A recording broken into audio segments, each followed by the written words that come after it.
importantísimo para producir las modificaciones en el endometrio para la implantación y posterior a eso, si no había embarazo, no había producción de hormona gonadotrópica humana por parte del tejido trofoblástico embrionario, ocurría la degeneración del cuerpo lúteo, dejaba de producirse progesterona, dejaba de producirse estrógeno y venía de nuevo la menstruación. Este mecanismo lo vimos en el día de ayer. En el día de hoy vamos a agarrar la otra ruta, que es cuando la preparación endometrial permitió que el óvulo fecundado, ya no como óvulo fecundado, sino como embrión, se implanta en el endometrio que ha sido previamente preparado, ocurre el embarazo, la gestación aproximadamente en el ser humano dura 280 días. ¿Cuánto tiene un mes lunar? 28 días, ¿verdad? Por 10 no son 9 meses. Los 9 meses son meses del calendario gregoriano. Los meses que se toman en consideración son los meses lunares, que son los exactos, que son de 28 días. El ciclo lunar, el ciclo en que la luna tarda en darle la vuelta a la Tierra, ¿correcto? Entonces eso dura 28 días. Entonces un mes corresponde a 28 días del mes lunar. Multiplicado por 10 da 280 días. Eso es lo que dura la gestación humana. Y puede darse 16 días más. O sea, llegar a un tope entre 40 y 42 semanas. Entonces, ese es el periodo de embarazo, que finaliza justamente por encima de los 280 días, pero no se prolonga de los 296. Ocurre el parto por vía vaginal. Las cesáreas se volvieron acá en Venezuela la vía natural de los partos, de tener un hijo, pero en realidad el parto es la vía natural, el parto vaginal. Luego que ocurre la salida del pecho de la madre, viene un periodo de puerperio inmediato, que es el periodo que de los 40 días posterior a finalizado el embarazo, y se inicia justamente un periodo de lactancia, que es donde la mama es capacitada durante todo este tiempo, es preparada, como lo vamos a ver hoy, para justamente permitir la alimentación de este recién nacido, un periodo de lactancia que puede durar hasta un año, y una vez finalizado el periodo de lactancia, cuando ya el feto, el recién nacido, su alimentación es menor al 80% a base de lactancia materna, la producción de prolactina desciende. La prolactina cuando se eleva bloquea el hipotálamo hipófisis gonadal. Es decir, la mujer no ovula, no menstrua. Y esto no ocurre por la elevación de la prolactina. Pero cuando el recién nacido deja de alimentarse y lo ablactan, las lactaciones exteriores, en el cual el recién nacido le dan otros alimentos distintos a la leche materna. Ese periodo ocurre más o menos a los 6 meses, cuando se le empiezan a dar otros alimentos. Entonces ya la lactancia no es un 100%, la lactancia pasa a ser menos de un 80%, entonces los picos de prolactina descienden y ya no está bloqueado el hipotálamo hipófisis ovárico, ya que los niveles elevados de prolactina inhiben la liberación de FSH y LH. Por eso es que las mujeres durante el periodo de lactancia no menstruan, no ven menstruación, por el bloqueo, por la gran producción de prolactina que está en ese momento y que está evitando la ovulación. Por eso es que existe un método anticonceptivo natural, que es el método MELA, el método de la lactancia materna, que se llama MELA. Y es seguro cuando la mamá alimenta al recién nacido por encima del 80% de su alimentación, es a base de lactancia materna. ¿Bien? Pero esos son tips que ya se deben de llevar acá, principios básicos fundamentales, que la prolactina cuando está elevada, está alta, no hay menstruación de todo. ¿Bien? Me va llevando la idea. Ok. En el día de ayer, les pido disculpas muchachos, hay un error en esta lámina. En el momento en que yo la copié para presentársela a ustedes, no tiene los valores, no tiene indicado LH y FSH. Yo se lo agregué, porque lo agregué invertido. Entonces, corrijan en la lámina de ayer, esta es la lámina ya corregida. El pico máximo es LH, el pico menor es FSH. Yo lo invertí ayer, claro, lo escribí porque la lámina original no tiene LH y FSH escrita allí. Entonces, por favor, me disculpan este error, esto es fundamental. El pico de LH es mayor al de FSH. ¿Y por qué les traje esto a colación? Porque necesariamente para comprender lo que viene ahorita, que es la parte de explicar cómo ocurre el embarazo, este pico de LH yo le dije que era fundamental para que ocurra la ovulación, ¿correcto?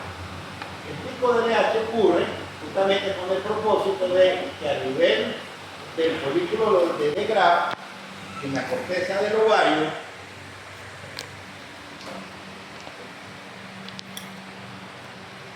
ocurrieran justamente estos cambios. En la corteza del ovario hay un proceso inflamatorio, un proceso de angiogénesis, un proceso en el cual los vasos sanguíneos acá aumentan, el proceso inflamatorio aumenta, hay una proteólisis de todas las proteínas y de las fibras de colágeno de la corteza ovárica para que pueda salir el óvulo.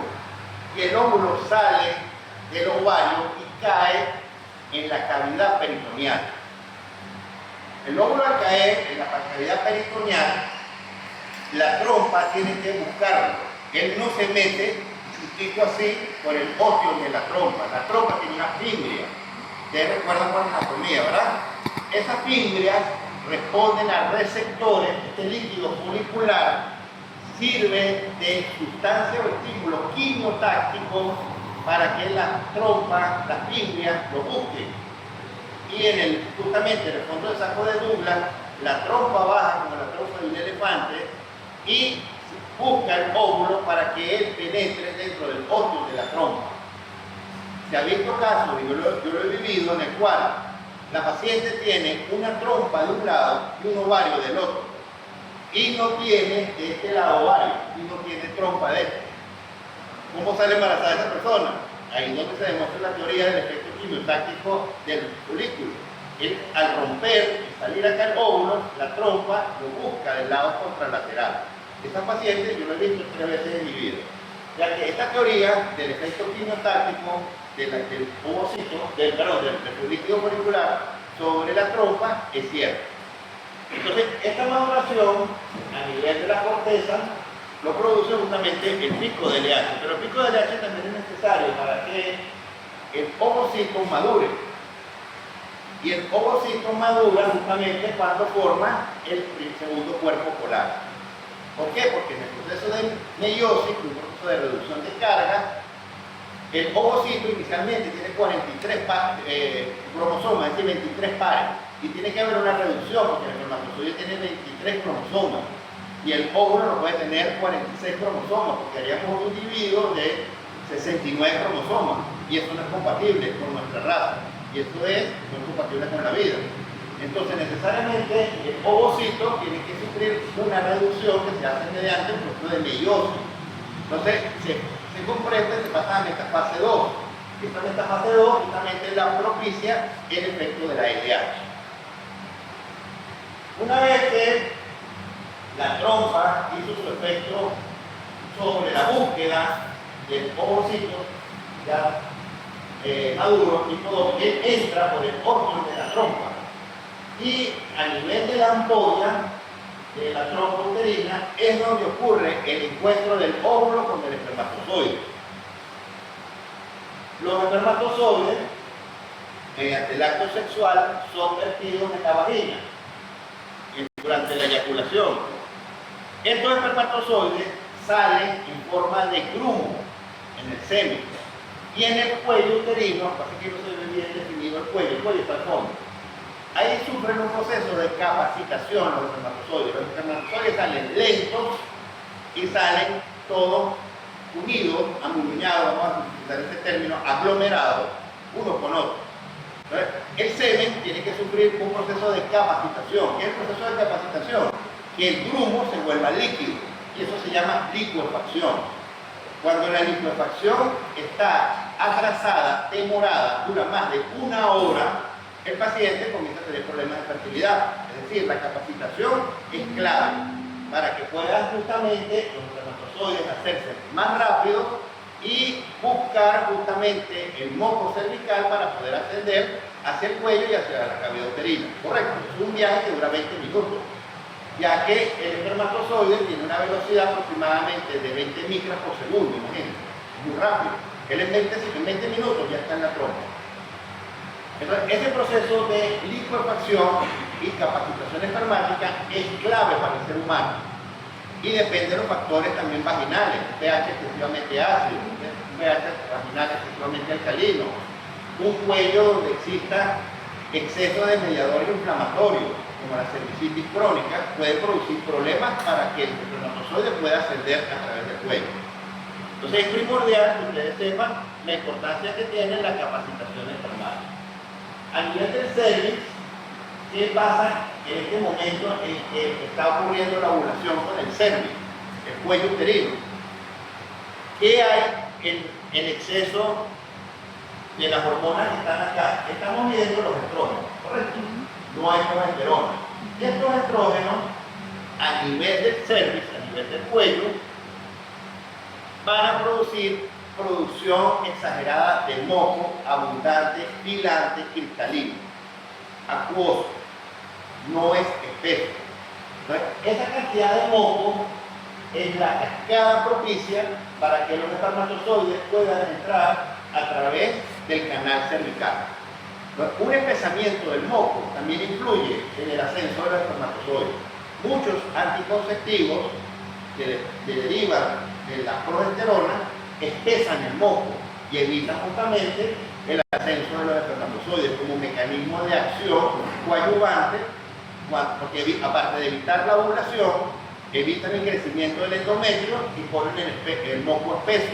Entonces son anticonceptivos con triple mecanismo de acción, como el caso de los implantes o como el caso de los dispositivos hormonales intrauterinos, que basado en este conocimiento fisiológico utiliza la farmacología como método anticonceptivo. ¿No es que tienen que llevar ustedes de acá? El moco cervical, por acción de los estrógenos, se hace un moco claro, cristalino, acuoso, filante, para que los espermatozoides puedan nadar, meterse a través de él. Bien, ok, sigue el trayecto, seguimos avanzando, el espermatozoide entra a la cavidad uterina, y en la cavidad uterina también contiene moco. ¿Por qué? Porque las células endometriales están produciendo abundante cantidad de moco.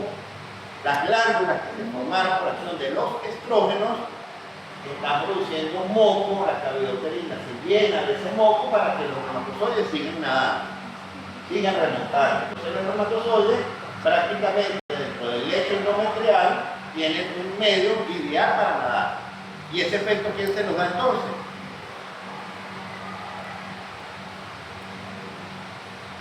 Los estrógenos.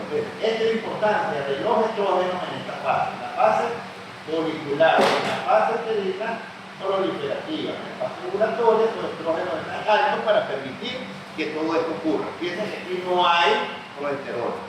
Este efecto que les estoy hablando, de lo que estoy diciendo, es completamente responsabilidad y acción de los estrógenos.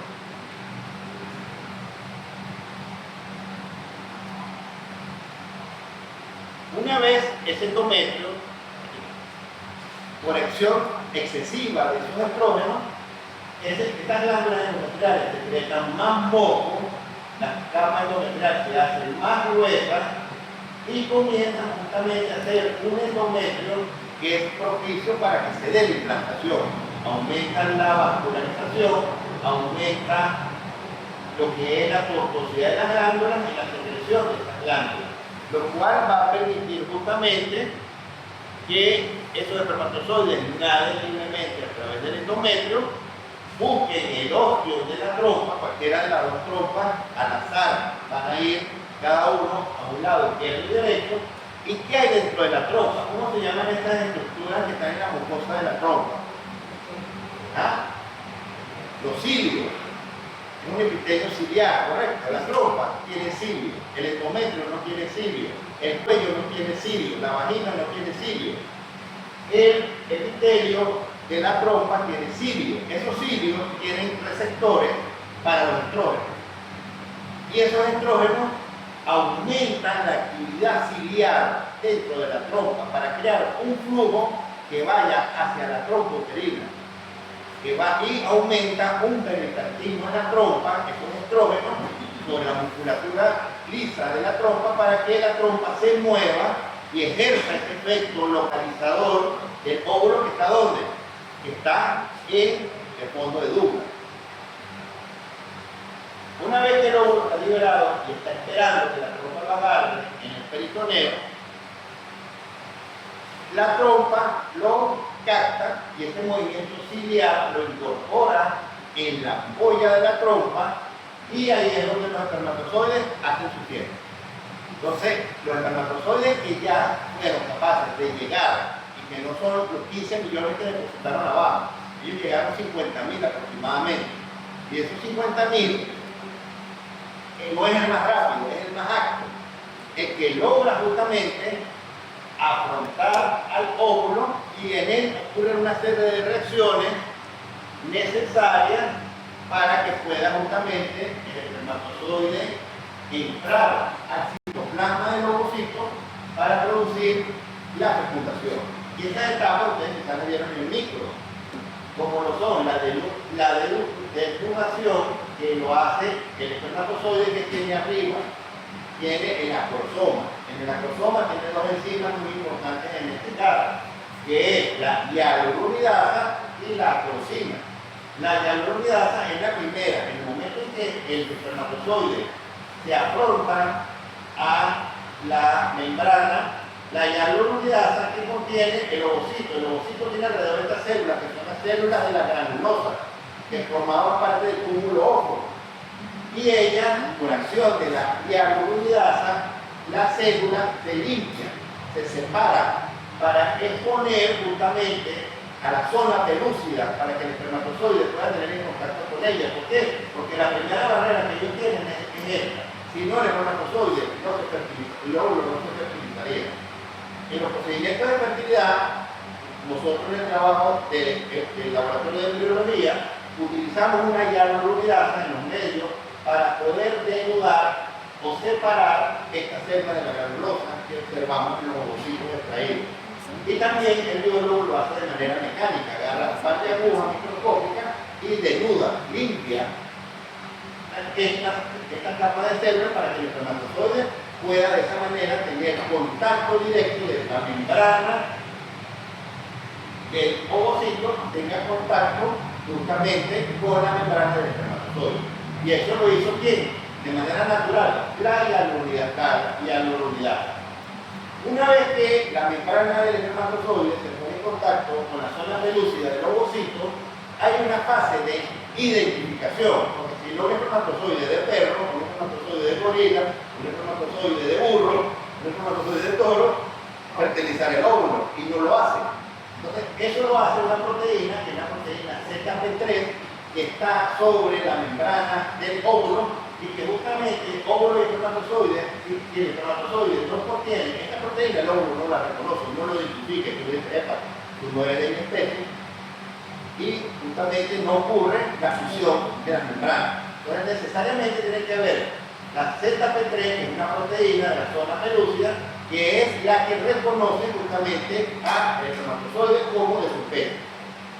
Y viene después la penetración del núcleo del espermatozoide gracias a la acción de la acrosina, que disuelve justamente a toda la zona pelúcida, hay la fusión de las membranas, y ahí justamente el núcleo del espermatozoide incrementa su tamaño y entra a la célula. Y al entrar a la célula se produce un chispazo, que es visto eléctricamente, ya que la vida así comienza con una luz.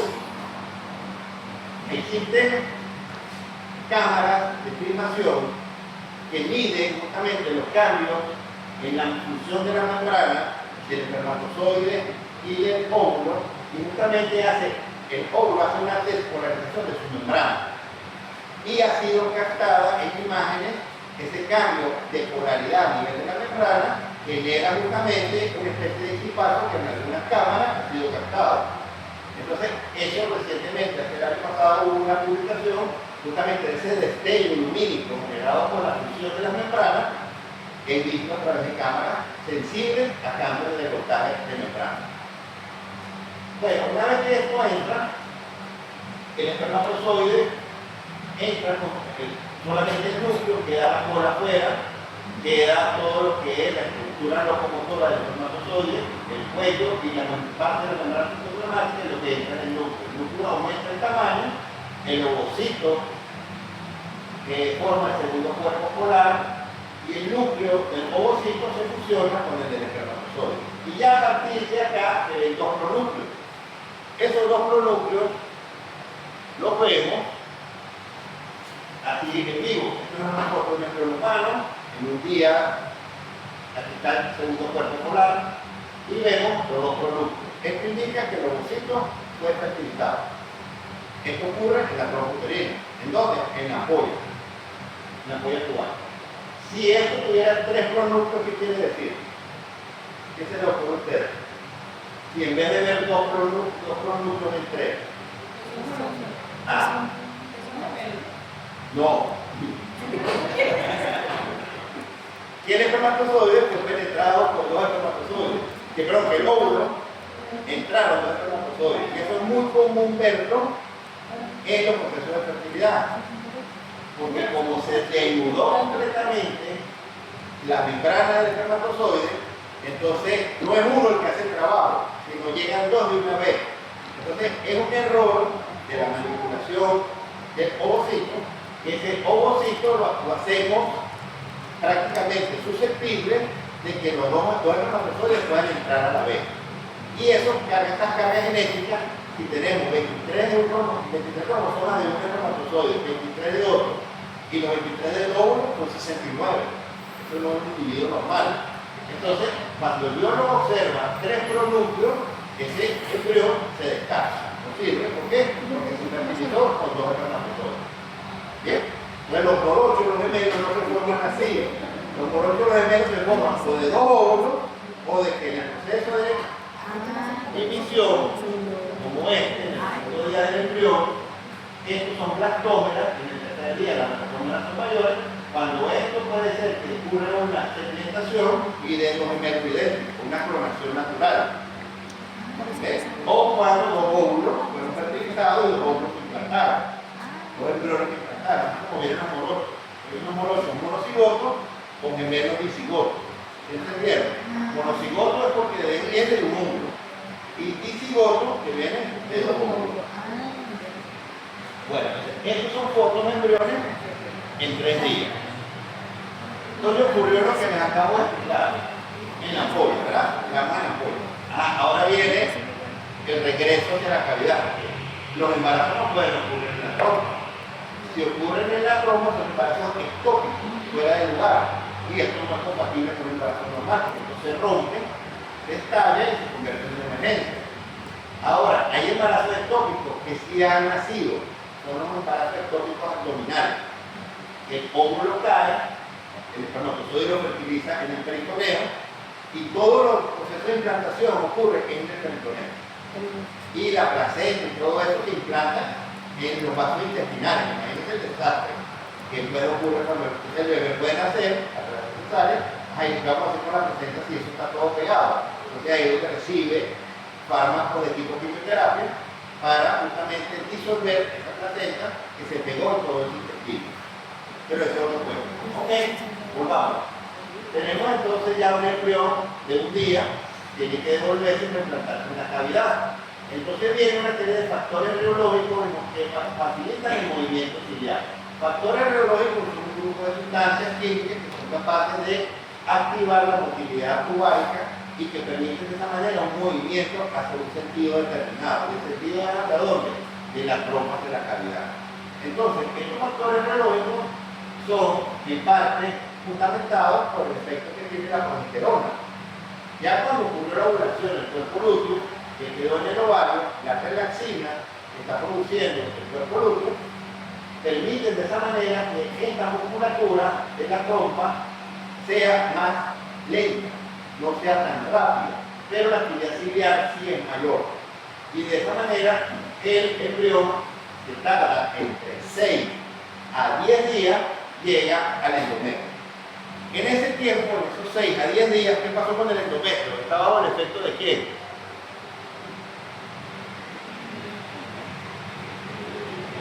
¿Qué ocurrió aquí? La ovulación. ¿Qué se formó? El cuerpo lúteo. ¿Qué está produciendo el cuerpo lúteo? Progesterona. Los 6 días que van desde 14 llegamos al día 21, 22 y 23. Entre el día 21, 22 y 23 es cuando el endometrio está en su mejor momento implantatorio y se llama ventana implantatoria. Son 3 días que tiene justamente el embrión para llegar y poder implantar, porque si no, o lo deja el autobús o simplemente llega a destiempo. Si llega antes, se puede implantar, y si llega tarde, tampoco. ¿Okay? Entonces, debe de haber una sincronización entre la llegada del óvulo fertilizado del embrión y justamente la fase secretora entre el día 21 y el día 24, donde en esta fase van a ocurrir cambios que vamos a ver en detalle ahorita en el endometrio que permiten la implantación del embrión. Esto se llama ventana implantatoria. Y la principal responsable de la ventana implantatoria es esta hormona, la progesterona. Entonces, ahorita ¿de qué vamos a hablar? De la progesterona, como efecto de lo que les voy a explicar. Vamos a ver progesterona y vamos a hablar de los estrógenos, porque los estrógenos también están en niveles fisiológicos importantes, como lo vemos acá, no tan altos como estaban al principio, pero que van a tener un efecto biológico importante. Entonces, ¿la progesterona qué hace? La progesterona va a desigualizar el endometrio. El endometrio, que es un endometrio desigual, esta palabra tienen que sabértela, ese término médico tienen que sabértelo, ya que el endometrio desigualizado es un endometrio que está modificado por el efecto de la progesterona.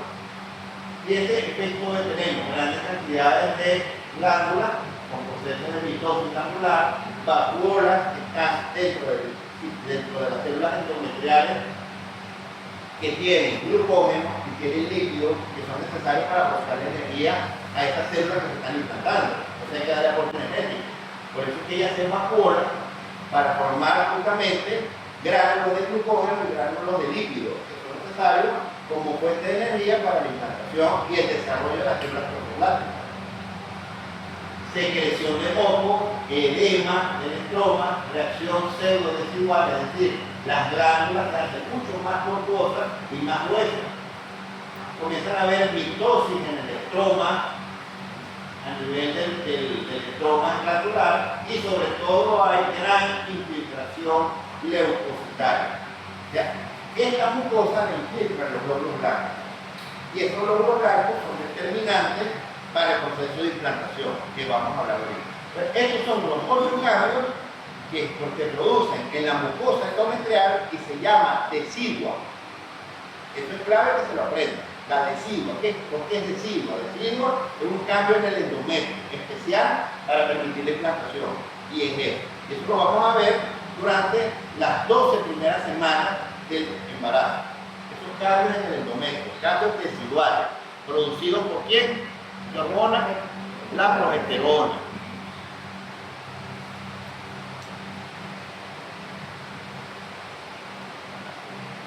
Ok, entonces llegamos ya acá.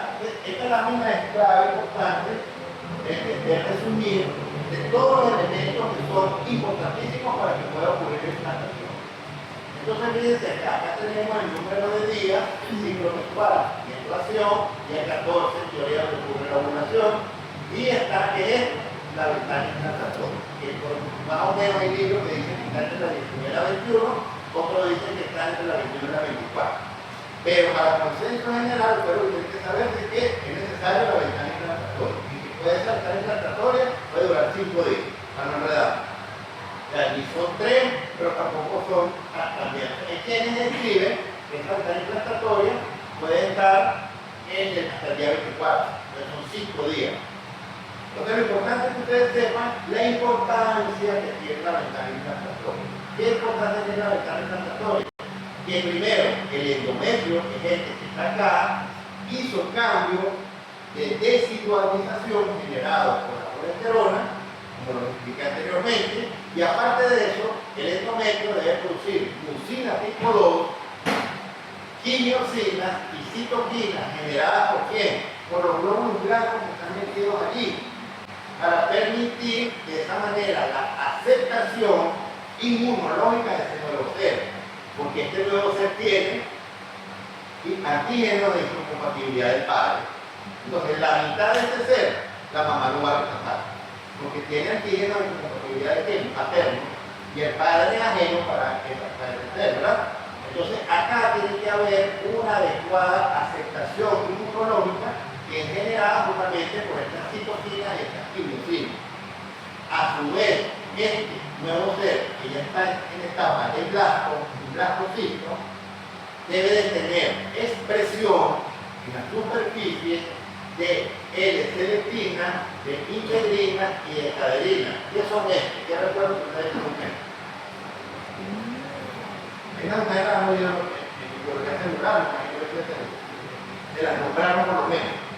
Estas son varias familias, hay tres familias, de glicoproteínas que tienen comportamiento de pegamento. ¿No? Estos son pegaloca biológicos.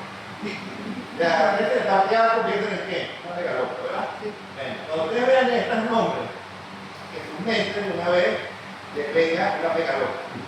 Entonces, la L-selectina, la integrina y la caderina son pegamentos de tejido, pegamentos celulares. ¿Quiénes los tienen? Los expresan el epitelio, los expresan las células blancas, los eritrocitos, los macrófagos, las células intersticiales y los embriones. Para poder implantar la superficie del embrión tiene que estar cubierto de selectina. Y hay un trabajo que se publicó a comienzos de este año, donde justamente a través de un microscopio electrónico se pudo identificar la inmunofluorescencia en la superficie embrionaria, que colocaron una sustancia que era sensible desde el punto de vista inmunológico y daba fluorescencia y vieron cómo cambió de color. Esta es la superficie del lactocito y vieron cómo se puso anaranjado completamente. Y esto demostró la alta expresión de L-selectina, que eran importantes para poderse pegar a la superficie del endometrio. Entonces, estas son claves que ustedes se las aprendan, que deben estar presentes en el lactocito, y ya saben mínimamente por eso funciona, pegamento, para no entrar en detalle. Y esto es lo que debe expresar el endometrio como mínimo para que este embrión pueda justamente implantar. Entonces, en los libros de histología, en los libros de fisiología y de reproducción humana, representan la llegada del blastocisto en el endometrio y habla de cuatro fases: una fase de eclosión, una fase de aposición, una fase de adhesión y una fase de inflación, ¿verdad? Fisiológicamente tiene su importancia. La eclosión es que justamente es el blastocisto, le quitemos eso que lo cubre, la zona pelúcida todavía. ¿Tiene la zona pelúcida? Glicoproteínas, que protegen el material genético y el ovocito y el embrión en las primeras etapas de desarrollo. Bien, pero esto ya no nos sirve. Tenemos que quitarle la armadura. Y esa armadura se la quitamos nosotros en el laboratorio de receptividad cuando lo llevamos al blastocito para favorecer, entre comillas, a una implantación segura, porque esta parte de nosotros, la piel de nosotros es la implantación. Tenemos embriones bellísimos cuando vamos a trasplantar ese pecho. Y ahí viene la frustración total para uno, ¿no? Llegar a este punto es demasiado para uno año. Entonces, poner un embrión que no se implante, morimos en la orilla. Nadamos, morimos en la orilla. Entonces, bueno, a través de tecnología láser se quema o se elimina toda la zona pelúcida para que en teoría la fase de aposición, de la no ocurra, pero eso no se ayuda de nada.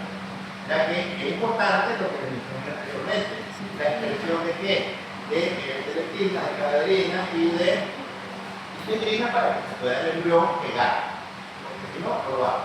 Y que la ventana implantatoria esté ya formada, porque si no se forma esta capacitación del endometrio, tampoco podemos poner un embrión desfasado y no se va a pegar.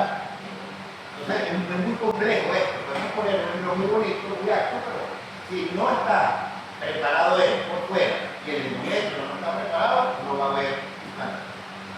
La fase de oposición indica, y es importante porque, primero, aquí hay en el detalle unas evaginaciones de la mucosa endometrial que se llama pilocitos o pinópodos. Esos pinópodos tienen que formarse.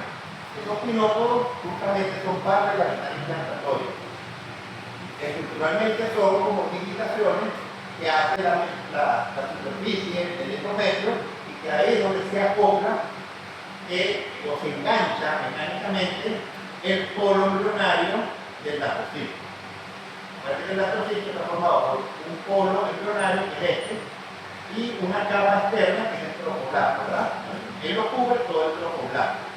El trofoblasto es el que produce hormonas por la producción humana y el polo embrionario, este disco embrionario es el que va a dar origen al nuevo ser. Él se debe de posicionar sobre el endometrio para poder implantar sobre los odocitos, los pinópodos, sobre los pinópodos. Y esos pinópodos justamente hacen la integración celular.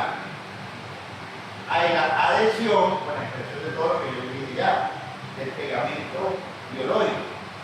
Y luego, ese trofoplasto comienza a invadir, a penetrar, a anclarse, y hay tejido trofoblástico ya dentro de la mucosa uterina. Y aquí es donde ocurre la implantación. Estas 4 fases, ustedes ya han visto anteriormente en psicología, justamente la relación, la vinculación biológica fisiológica que tienen con esto. La eclosión es necesaria, la formación de los pinópodos, el nivel de la preparación endometrial, la adhesión generada por este pegamento de las 3 moléculas importantes que les mencioné, y la invasión generada por la capacidad que tiene la célula trofoblástica de invadir al endometrio. Esto es lo que hacemos en el laboratorio normalmente cuando hacemos una eclosión, desde acá el blasto, desde acá la membrana, la zona peluda. Entonces aquí estamos también en esta lámina donde la zona pelúcida se sale, la masa celular interna se posiciona sobre el endometrio, ya el endometrio ha sido modificado y el trofodermo queda ante la parte libre. Los pinópodos, como yo les expliqué, necesariamente para la clave, las moléculas de adhesión, y acá cuáles son, el pegamento, las pegalotas biológicas, que pegan justamente al embrión, la formación de los pinópodos, hacen la adhesión, y luego viene justamente un cambio sumamente importante, y donde muchas enfermedades hacen también que ocurran pérdidas recurrentes en el embarazo. Y es justamente la producción de citoquinas que vienen de ese epitelio, de esta mucosa desigualizada, y que justamente esta infiltración de células que hay a nivel de esta mucosa son generadas por linfocitos tipo T y son producidas por células natural killer. ¿Qué son las células natural killer? Son linfocitos que tienen actividad de daño celular. O sea, son los asesinos que ante células tumorales, células infectadas con virus o bacterias, esta lucha cuerpo a cuerpo con una célula a otra para destruirla. Ajá. Y bueno, pero tengo aquí plagado yo el endometrio y la mucosa con células asesinas. Pobre embrión, que lo van a echar. No, la cosa es que hay una inmunomodulación. Esa modulación de la respuesta inmunológica, a pesar de que está infiltrado directamente por células blancas, específicamente natural killer y linfocitos T helper, esa modulación ocurre gracias a la expresión de receptores inmunológicos entre el trofoblasto y las células maternas.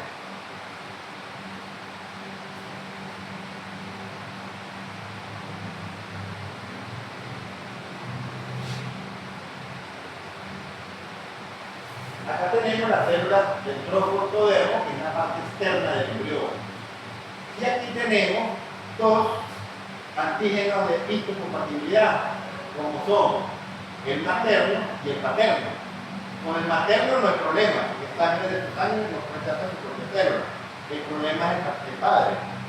Entonces, la natural killer desarrolla receptores hacia los antígenos de histocompatibilidad maternos, que son los que reconoce, se acoplan a ellos y da una señal de tipo inhibitoria hacia la célula para que no asesine a las células embrionales.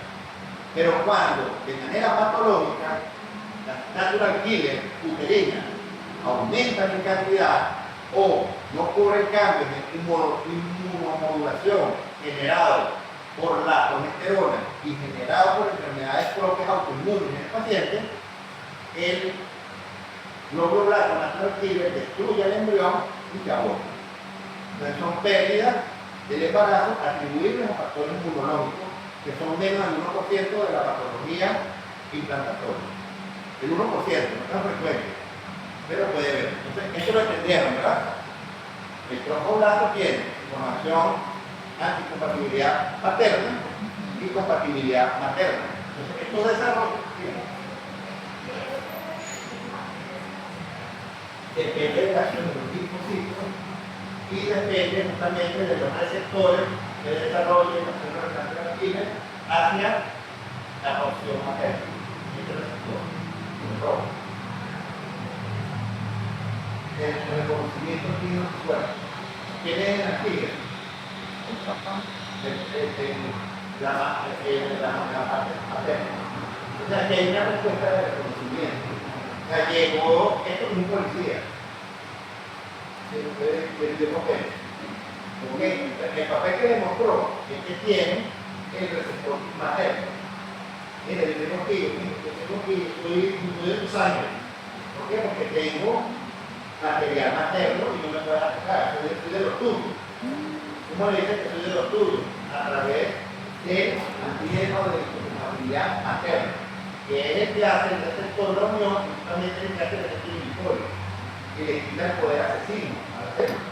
Y lo hace justamente inmune a él. ¿Ya lo entendí?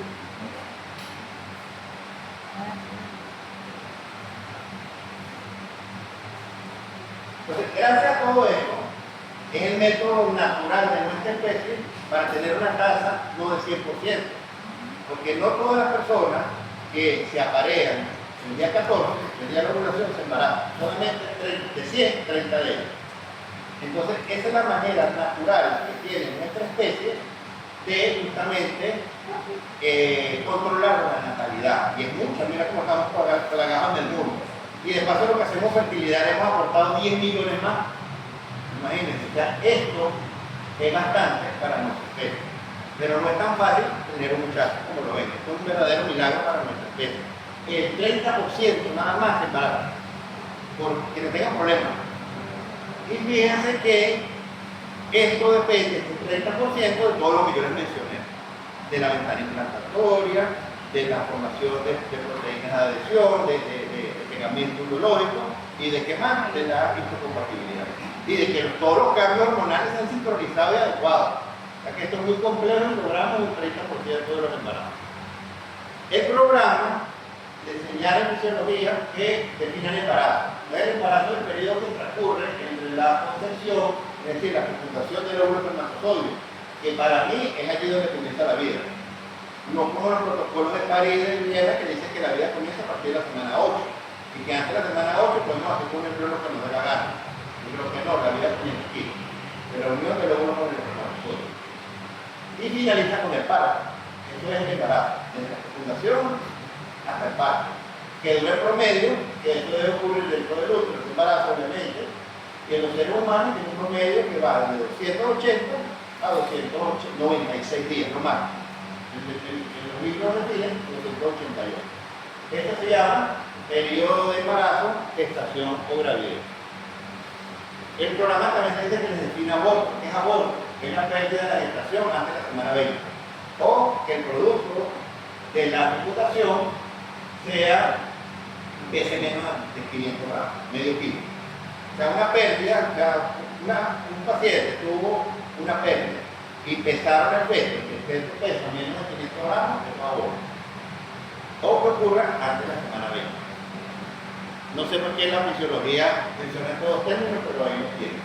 Eso lo van a ver mejor cuando vean clínica obstétrica y ginecológica.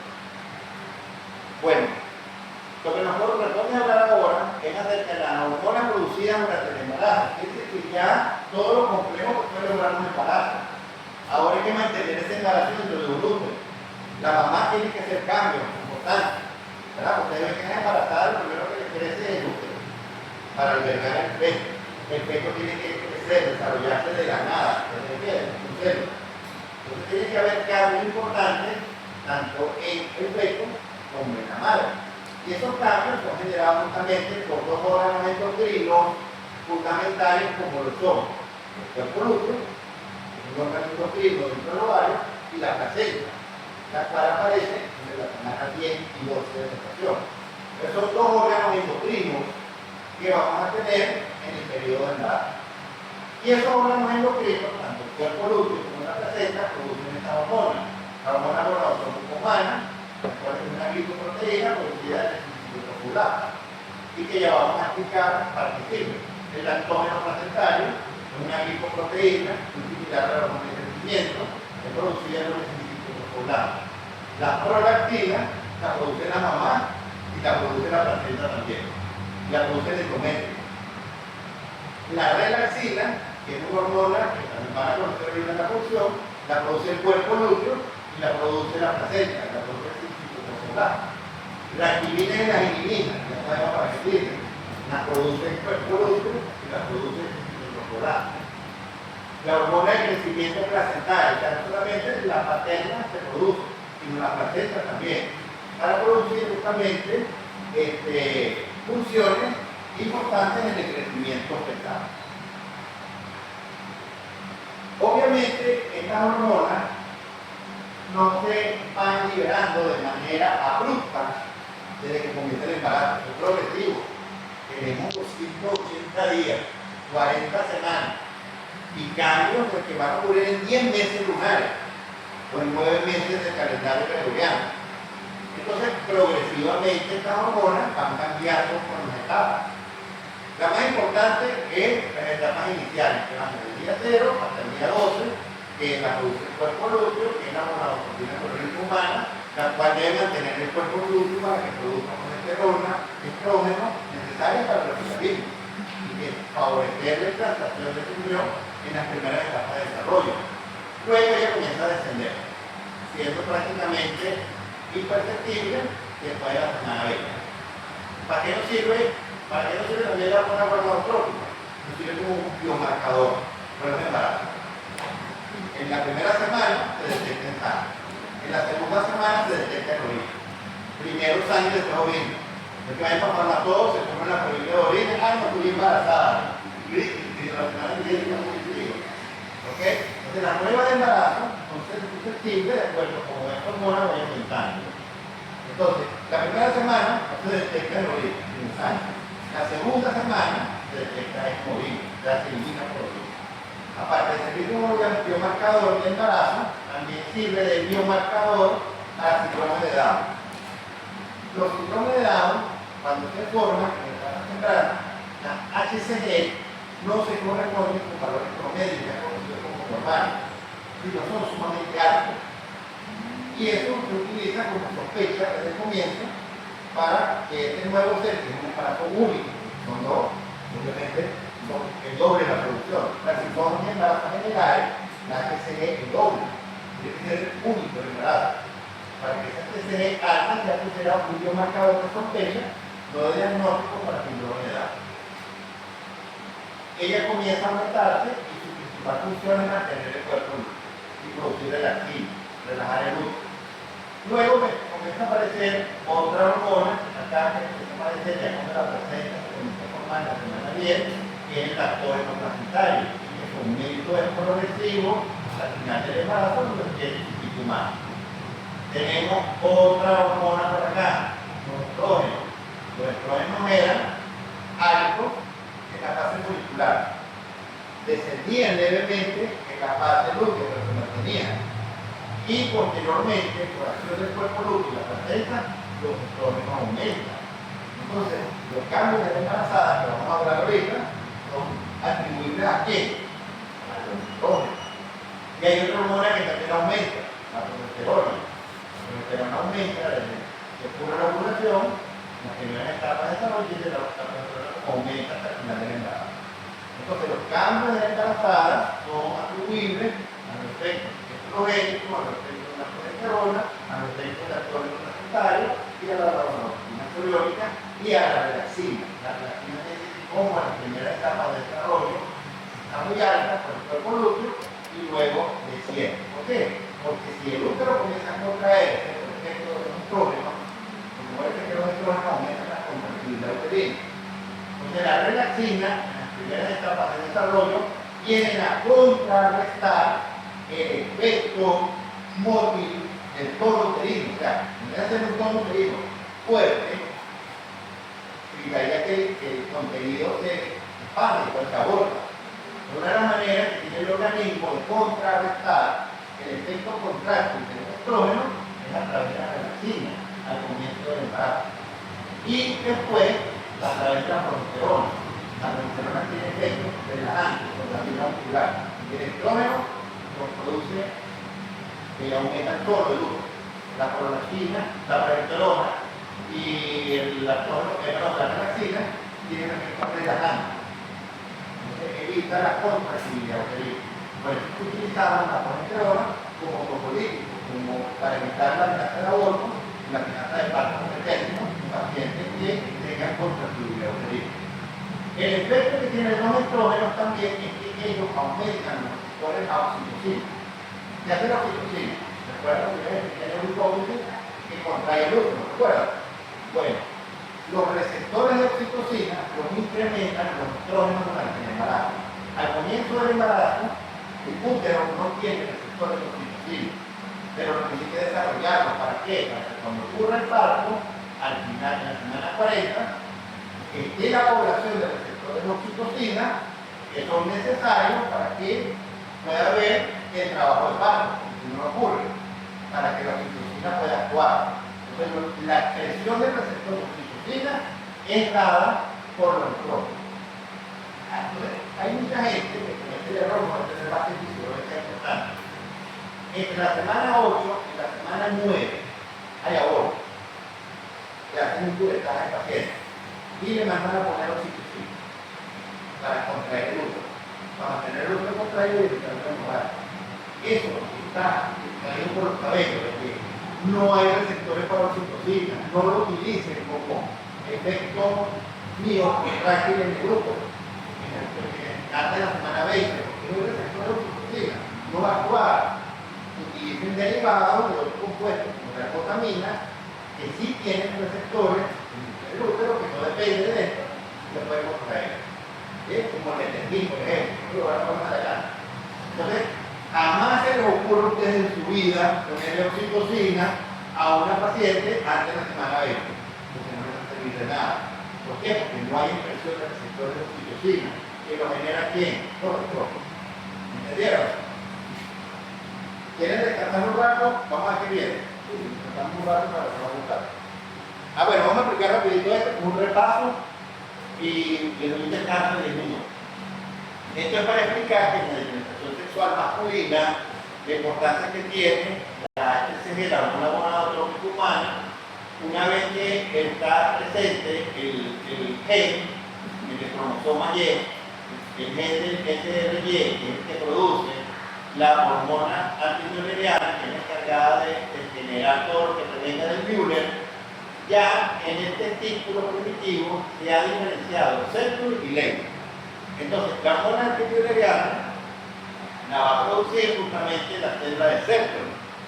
Y esta célula de Centrum va a ser la encargada de producir la generación mülleriana. Que va a estimular a los Wolf para que se dan los genitales masculinos. La testosterona y la dihidrotestosterona. ¿Quién la va a producir? Las células de Leydig. ¿Quién estimula la célula de Leydig si el embrión todavía no tiene hipófisis? La HCG. Entonces, la hormona gonadotrópica humana, como actúa sobre el receptor de LH, que está en la célula de Leydig, es la encargada de estimular la producción de testosterona para que se produzca la diferenciación sexual en el embrión masculino. Esta es la importancia que tiene la gonadotropina también. Esta es la imagen de un cuerpo lúteo, en una pieza anatómica, vean como el cuerpo lúteo es amarillo completamente. ¿Por qué? Porque captan colesterol, que es justamente el sustrato para la síntesis de ciertas hormonas estériles. Y vean cómo justamente este cuerpo lúteo es de gran tamaño. Entonces, este cuerpo lúteo es el que va a tener un rol importante para producir HCG y producir relaxina. Entonces, la HCG que viene de la implantación del embrión a través de las células trofoblásticas, esta HCG viaja por sangre, mantiene el cuerpo lúteo, mantiene el desarrollo del cuerpo lúteo, produce estrógeno, produce progesterona, produce relaxina y hace que se permita de esta manera el desarrollo de todo lo que corresponde al mantenimiento del embarazo. Una deficiencia en el cuerpo lúteo produce disminución de esta hormona y que transcurre en pérdida en el embarazo. Hay medicamentos que destruyen el cuerpo lúteo. Hay enfermedades que dañan el cuerpo lúteo. Y esto se refleja en pérdidas recurrentes del embarazo. Esto representa el 80% de los abortos espontáneos. Cuando llegamos a la semana 9-10, ya el cuerpo lúteo deja de tener un rol protagónico como órgano endocrino y lo asume quién, la placenta. El tejido placentario comienza a aparecer justamente en la semana 9 y va a dar origen justamente a la producción de estas hormonas que están acá, que se las mencioné y que vamos a hablar después del descanso. 10 minutitos de descanso. ¿Le pongo pausa? Antes de la semana 8, Ajá. el embrión fenotípicamente es igual para hombre y mujer, no hay una diferenciación abajo, en la parte de los genitales, ¿no? En la semana 8, el hecho de que tengamos el cromosoma Y, ahí hay un gen, el cromosoma Y, ustedes no tienen ese gen. Ese gen es este, el gen SRY, un gen. Ese tiene el código genético para producir hormonas antimüllerianas. ¿Anti qué? Mülleriana. Ah, Entonces, ¿por qué? Porque el genital abajo tiene conductos de Wolff y conductos de Müller. Los conductos de Wolff, cuando se desarrollan, dan origen a todos los genitales masculinos. Los Müller dan origen a los femeninos. ¿Bien? Entonces, ahí hay que destruir uno y activar el otro. ¿Cuál destruiríamos? El Müller, que es el que da útero, trompa y vagina, la parte superior. Eso hay que eliminarlo en el varón, al menos que exista una enfermedad que obligue a ser hermafrodita por un código malo genético que hay que no es el caso. Entonces, debe haber primero presencia de este gen. ¿Para qué? Para que a la vez en el testículo, en la gónada primitiva, está ocurriendo una diferenciación gracias al desarrollo testicular en células de Sertoli y en células de Leydig. Las células de Sertoli es la que tiene receptores para la antimülleriana y que para la antimülleriana. La antimülleriana en la gónada indiferenciada promueve la diferenciación de la célula de Sertoli y la célula de Leydig. Las células de Leydig tienen receptores de LH para que las gonadotrofinas coriónicas como la LH incida sobre ella para producir testosterona, pero el embrión no tiene hipófisis todavía. Entonces la HCG que produce la madre, el cuerpo lúteo, le llega al receptor de LH, de las células de Leydig, produce testosterona. Y la testosterona que produce, va a producir en las estructuras de Wolff al desarrollo de los genitales masculinos. En cambio el Müller, que viene de las células de Sertoli, ya de esta guanada diferenciada, y esta guanada diferenciada por las células de Sertoli son las que te produjeron la antimülleriana para generar el fenotipo masculino. Destruyó Müller y dejó a Wolff, los conductos de Wolff. Los conductos de Wolff, por acción de la testosterona, por acción de la dihidrotestosterona y por acción de las hormonas de la suprarrenal del feto, conllevan a diferenciar a un masculino normal por fuera. Entonces, el Müller, el factor determinante este, conlleva el desarrollo y la diferenciación en la gónada de la célula de Sertoli para que aparezca, para que produzca antimülleriana. Y esta hormona antimülleriana es la que degenera al Müller, se llama antimülleriana. Entonces las células de Leydig, Las células de Leydig se desarrollan por otra línea. La LH no hay.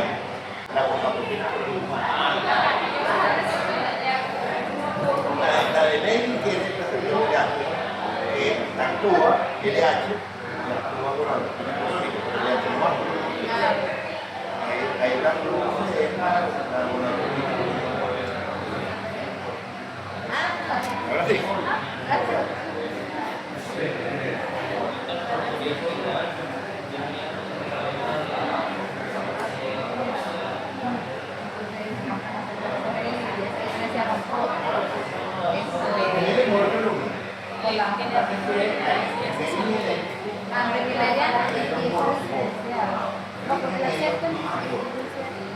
antimileriana y tipo la catalogación de cerveza, como la de Lady. Entonces, las Coca-Colas de Lady y en ese momento la de llegan, va sobre ellas, que es la madre. Exacto.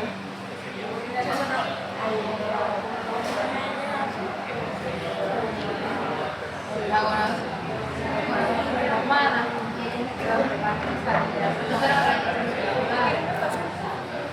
vamos a tirar. Un ojo, un espermatozoide, no por dos.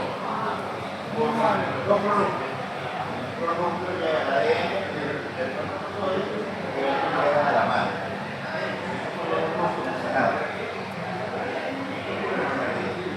Esta célula sabemos dividir de forma de función en cuatro células son en la fase de explosión, y yo agarro un rayo láser,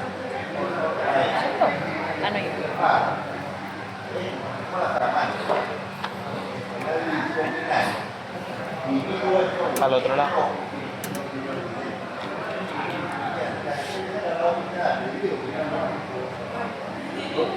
Entonces, por favor, este año no soy yo, vamos a hacer de otra manera. Ok, el organismo puede hacer esto de manera espontánea, pero en el momento de la división de esta célula, es implica en el polo integral y da los individuos iguales. Una clonación. Un individuo del mismo sexo, pero no hombre. Eso no se ve evidente. Pero hagamos gemelo. Porque gemelo es igual, gemelo es otro. Y este es el individuo. Pero es uno, dividiendo en un individuo dos. En cambio, dos hombres que están superados a uno, se tiene dos individuos implantados en la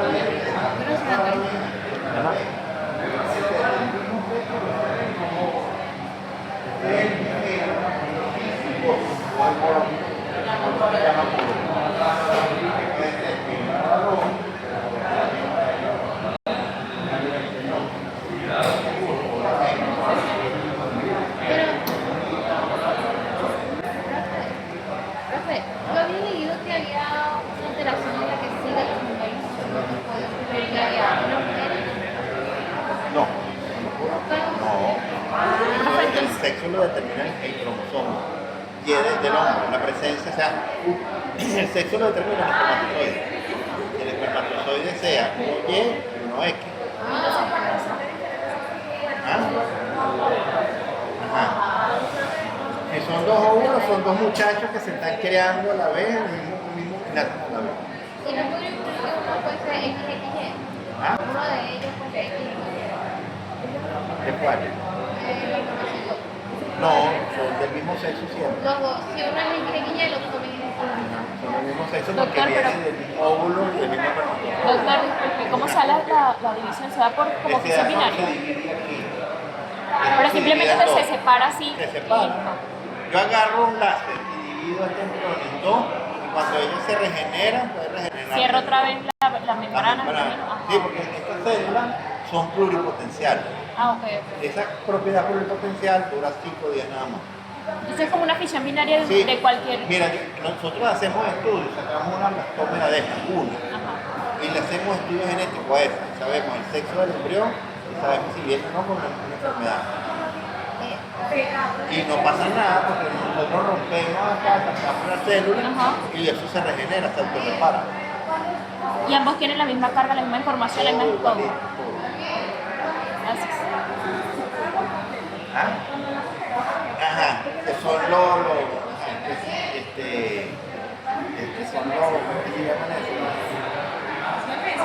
Los gemelos pero que son pegados, ¿no? Son los después que vienen pegados por el pecho, por la cabeza, sí. Es porque intentaron dividirse pero quedaron pegados por un cuello. Entonces ahí era claro, pues son células pluripotenciales, siameses, los siameses. Quedaron pegados bien sea compartiendo un corazón, dos corazones, un cerebro o el abdomen. Más fácil separarlo por el abdomen.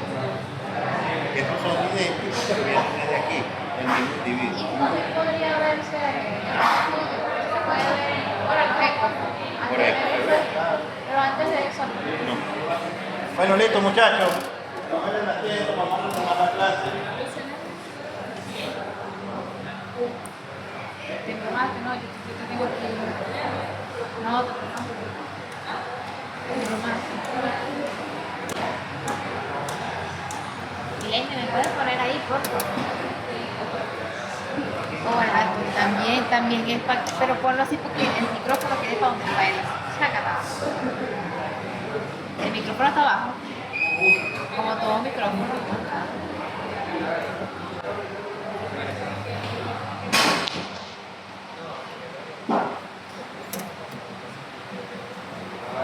Ok. Entonces ya quedamos en la clase anterior de que hablamos de uno de los órganos endocrinos que está en el ovario, que se llama cuerpo lúteo. De las hormonas que produce el cuerpo lúteo, que son progesterona, estradiol, relaxina. La importancia que tiene justamente para que pueda en ese momento implantarse, desarrollarse en el embrión en las primeras 8 semanas de gestación. Pero a partir de la semana 8 o 9 comienza a aparecer el hilo placentario. ¿Cómo se forma que es placentario? Obviamente por diferenciación de las proteínas de los órganos, hay una invasión hacia lo que es el endometrio materno, hay un daño a nivel de las arterias espirales y justamente esa desnudación, la destrucción de la pared interna de esas arterias, estas arteriolas, es generada por las células natural killer. O sea que las células natural killer son importantes para la placentación, para formar una placenta. Pero esta placenta, sus células internamente, aparte de permitir leche vascular, el intercambio de nutrientes, oxígeno y todo lo que aporta el intercambio materno-fetal a través de la placenta tiene un rol endocrino, que es lo que vamos a mostrar hoy. Entonces la placenta es un órgano endocrino cuyo tejido comienza a aparecer a partir de la semana 8